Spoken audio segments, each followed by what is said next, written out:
Sobat Iklim NTB, bagaimana kabar Sobat semua? Semoga semua dalam keadaan sehat ya.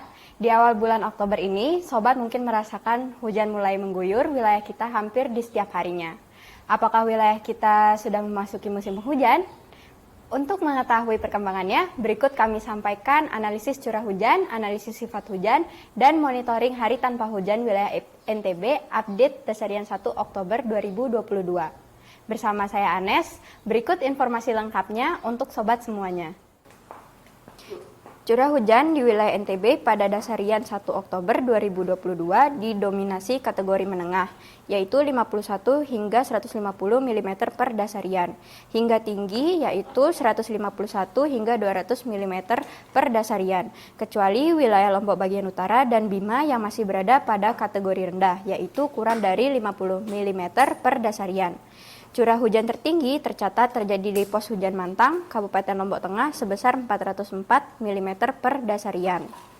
Sifat hujan pada Dasarian 1 Oktober 2022 di wilayah NTB semuanya berada pada kondisi atas normal.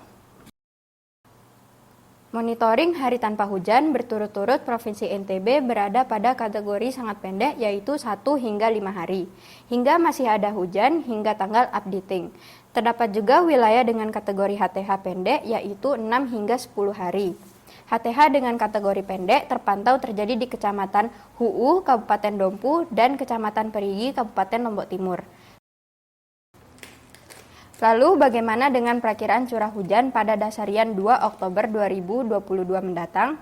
Peluang curah hujan pada Dasarian 2 Oktober 2022 dengan intensitas lebih dari 20 mm per dasarian terjadi di sebagian besar wilayah NTB dengan probabilitas lebih dari 90%, kecuali di sebagian kecil wilayah Lombok bagian utara dan Sumbawa bagian tengah yang memiliki probabilitas kurang dari 50%.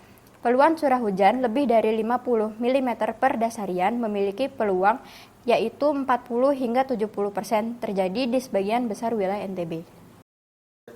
Periode musim kemarau 2022 di wilayah NTB memasuki masa akhirnya, memasuki masa peralihan menuju musim hujan 2022-2023. Masyarakat perlu mewaspadai adanya bencana hidrometeorologi seperti hujan lebat, angin kencang, tanah longsor, dan banjir yang memiliki probabilitas lebih tinggi dibandingkan biasanya, serta perlu mewaspadai potensi hujan dan cuaca ekstrim yang bisa terjadi secara tiba-tiba dan dapat mengganggu aktivitas sehari-hari.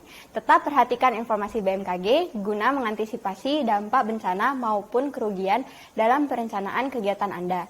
Dan tetap selalu menjaga kesehatan Sobat Iklim dimanapun kalian berada.